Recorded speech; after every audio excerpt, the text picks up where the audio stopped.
Just before we start, I'm sorry if you can hear background noises. Here we go. The Mississippi River Flood of 1927. Summary. The Mississippi Flood of 1927 was one of the most devastating natural disasters in the history of the United States. In April of 1927, after heavy rainfall, the first levee on the Illinois shore broke. A few days later, the levee at the Mounds Landing in Mississippi gave way. Along the next few weeks, the entire levee system along the Mississippi River collapsed, spanning over 23,000 square miles of land. Hundreds of thousands of people were left without food and water. People were trapped in their homes and unable to get rescued. Nearly 1,000 people died. This tragic event went on for weeks on end. In some areas, 30 feet of water submerged homes, causing it to be one of the most worst natural disasters in the history. Effects to the biosphere. With the flooding to many square miles of farmlands and plantations, it affected the biosphere negatively. The flood does bring in nutrients. It still affects lots of farmland and plantations, drowning the plants and crops that were already in season. Lots of negatives were when an area like floods, but there are some positives. The one real positive the flooding did good for the biosphere is that it brings a lot of nutrients to the soil, increasing crop population. The flood hurts a lot of the habitats for the animals in the area. It forced animals out of their habitats and killing a lot in the wildlife. Effects to the hydrosphere.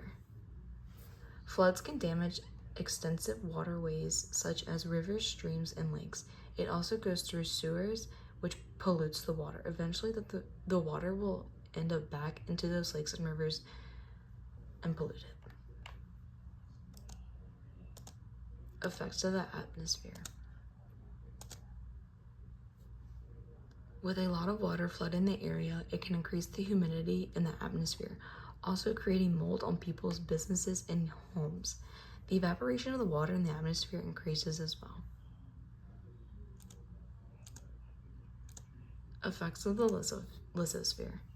Flooding can affect the lithosphere because it erodes rocks and minerals into the water. The flooding can also mess up pipes in the ground, causing leakage into the water. Also, oil from the land can leak into the water, which will end up back in it. Water breaks down easily, dissolving substances in the minerals and rocks. Questions. What caused the Mississippi Flood of 1927?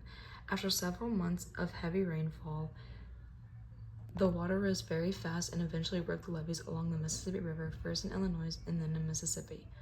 What are the short-term effects of the flood of the Earth's four spheres? The air quality after the flooding and the soil built up. Number 3. Are there any long-term effects of the flood on the Earth's four spheres? One long-term effect is that it tore up the hydrosphere by polluting the water. It affected the biosphere because it took a long time to get the plants and the animals back to what they were before the flood. 4. What's one thing you would want to learn about the flood of 1927?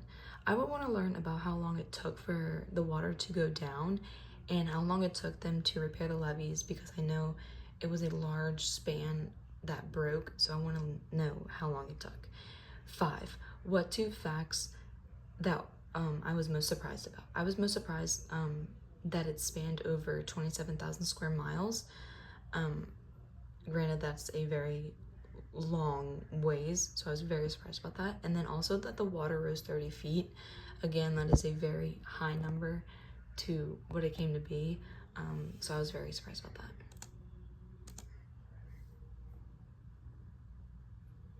The Mississippi River is a massive waterway stretching from the Gulf of Mexico all the way to Minnesota. It floods regularly every year, but in the year 1927, its flooding reached epic proportions. Starting in 1926, massive rainstorms poured over the U.S. from the Rockies to the Appalachians. These rains didn't subside until June of 1927. This caused widespread flooding of the entire Mississippi River, eventually putting 1.5 million acres underwater. The flooding, at its peak, covered the combined size of Massachusetts, Vermont, New Hampshire, and Connecticut. Attempts to levee the river and stop some of the flooding quickly failed, and water poured into inhabited areas. Water rose as high as 30 feet and demolished houses in its path. The societal and economic impacts of this flood were immense. 1.5 million people lived in the area that was flooded, and 637,000 of those people were made homeless. Since this was early 20th century Mississippi, there were large African American populations in the area working on plantations. This meant that African Americans would be disproportionately affected by the flood, with 550,000 of them being made homeless. 250 to 1,000 people lost their lives due to the flooding, and the estimated economic impact is $1 billion, with massive damages to infrastructure and agriculture. The Army Corps of Engineers, the people responsible for putting up levees to stop the flooding, repeatedly assured the citizens that the levees would hold and that they would be safe. When the levees inevitably failed, the Red Cross partnered up with the southern plantation owners to set up camps where more levees would be built to stop flooding. These camps were primarily using African American labor, and camp conditions were bad. There were not enough tents, no utensils, and food was strictly regulated.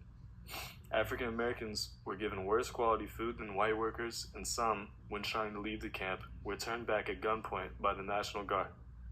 The 1927 flood of the Mississippi marks a low point in American history, a hard time for many in the South, and a much harder time for the African Americans trying to survive.